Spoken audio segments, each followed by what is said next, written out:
I'm here with Dquaun Lyons. He's a senior here at JMU, and he's also a poet and rapper, so I want to talk to him a little bit about his work.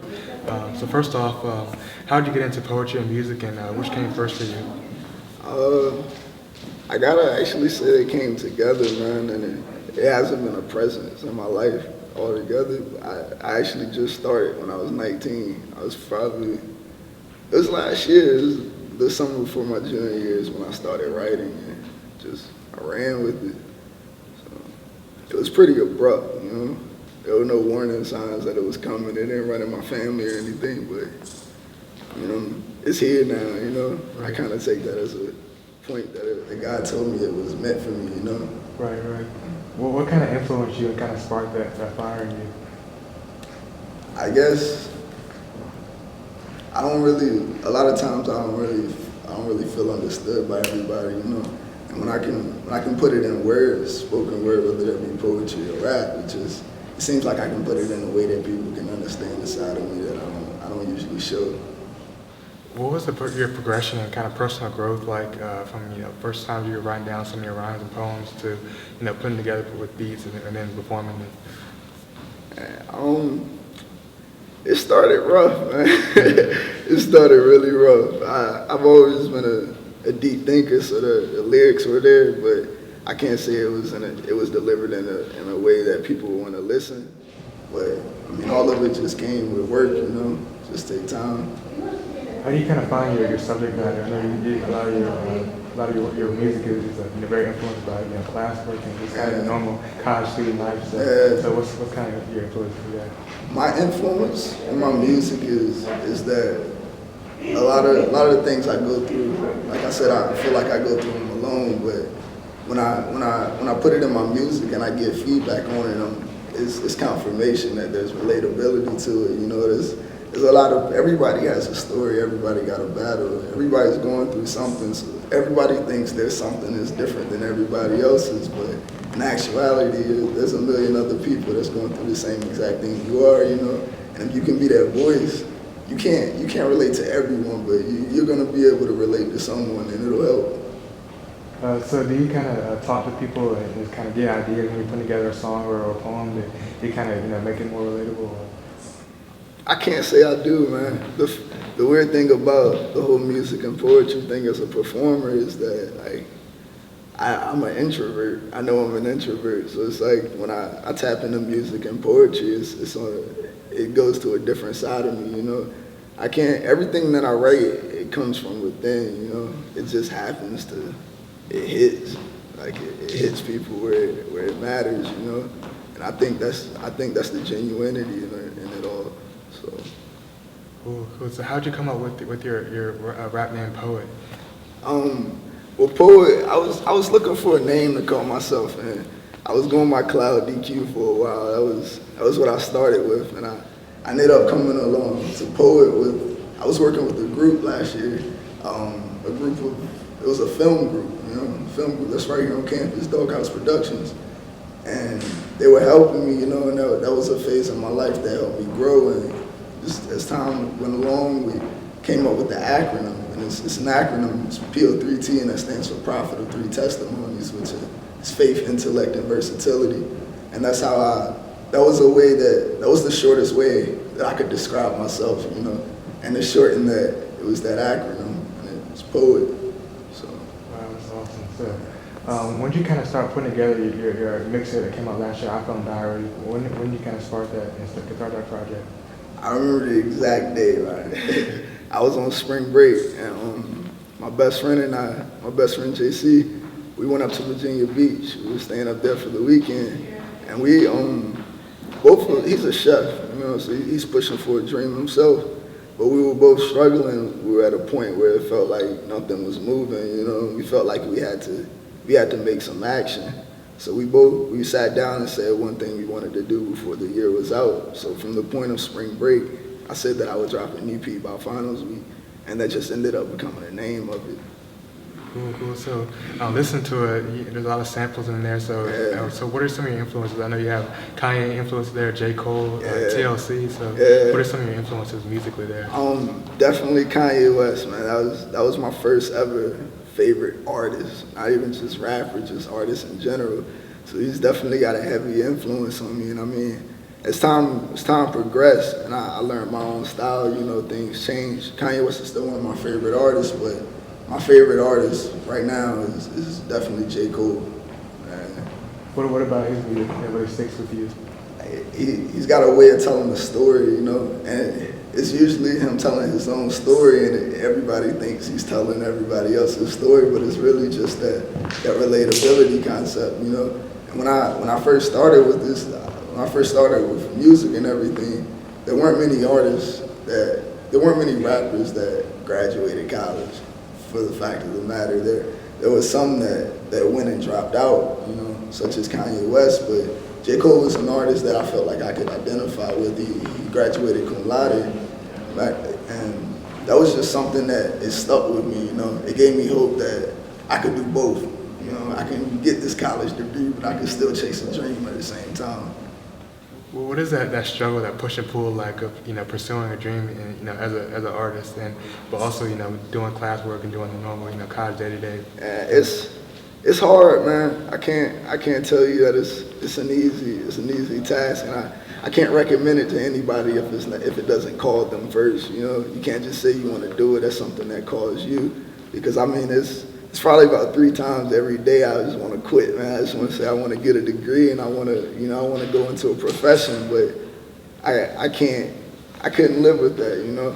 So I guess I could say the struggle that I'm going through now and trying to do everything is worth not having that feeling of complacency for the next 20, 30 years, you know, in a profession that I know it didn't call me, you know.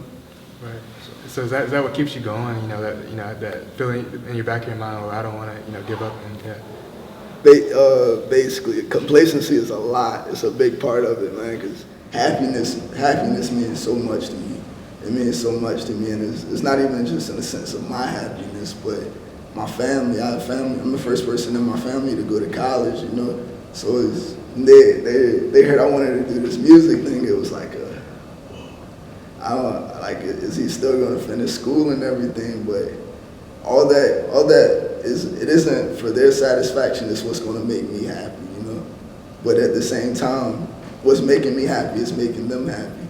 So it's not a thing for me to finish school. It's not a battle. It's like, you're going to finish school. It's just, all right, what are you going to do after you're done? Right, so what kind of feedback have you gotten for some of your music from, you know, the iPhone Diaries and some of the singles you put out? I get a lot of feedback, and it's a lot more than what I tell myself it is. You know, I'm my biggest critic, but a lot of the feedback I get is people telling me that, you know, it really helped them through something. It wasn't like, oh man, your music really bangs in my speakers. You know, it's coming from those people that tell me I really helped them with the point in their life. You know, something I said sparked a memory in them, a memory that they couldn't deal with on their own. You know, so I guess the biggest feedback I get is that it's inspiring. You know. Cool. So, if you could sit down and have lunch with any living or past artist, musician, or poet, who would it be? Oh man, I gotta say Lauryn Hill, man. That lady she's a visionary, man. A borderline genius. I like to pick her mind, you know. She's not just a music artist. She's an activist, you know. She has a desire to know more about the world, and that was kind of one of her downfalls, you know, her fatal flaws.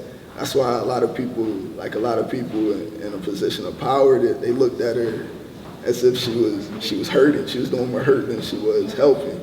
But I mean, that's with the position of an artist. You know, if you are getting that admiration, you know, people are noticing you kind of got a duty to tell them something that matters. You know, you can't just waste that time.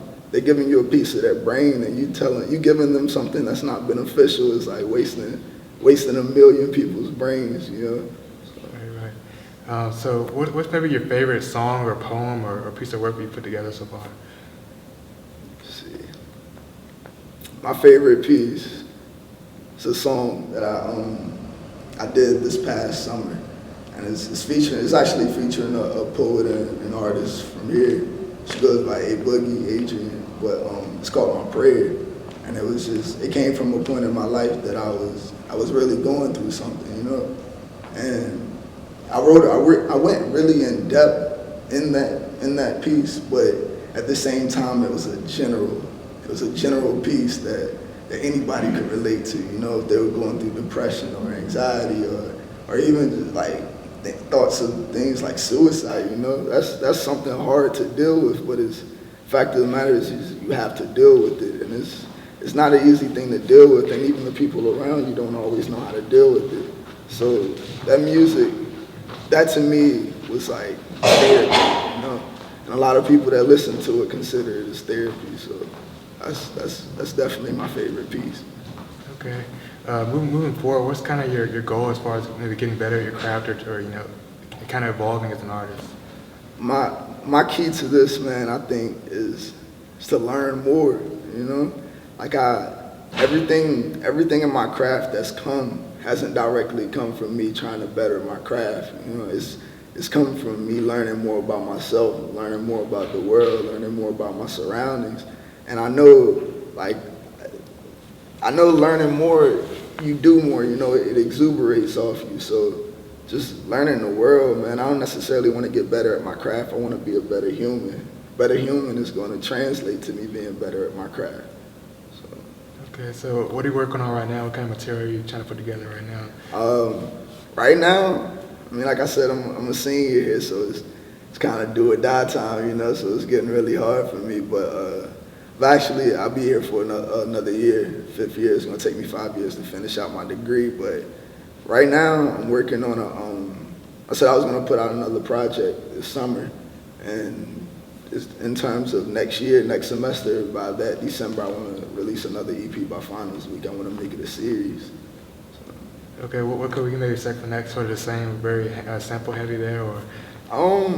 Hopefully more so an original sound, you know. I'm discovering that, like I said, I'm discovering who I am, so that means discovering a new sound, discovering where you fit in hip hop, and I'm working, man. It's just, as long as I get to know me a little more, this project is gonna be way deeper than the last one. You know? Cool. So, you know, with graduation in the near future, you continue to work on this craft. What are your plans for the future? You know, post JMU or with your music and things like that? I can't tell you I have a plan. I can tell you I have very strong faith. You know, I don't know exactly where I'm going just because I consider myself so versatile. You know, like I do poetry and music. I consider myself a very bright student. I'm really into what I'm learning. You know, so it's multiple facets that I'm exploring right now, and I just want to stay positive, and whatever reaches out to me is what I'll grab, you know. Okay, awesome. Sounds good, man. Well, thanks again for meeting with me. Really appreciate right, it, and it's great talking to you. So thank you very much. Definitely.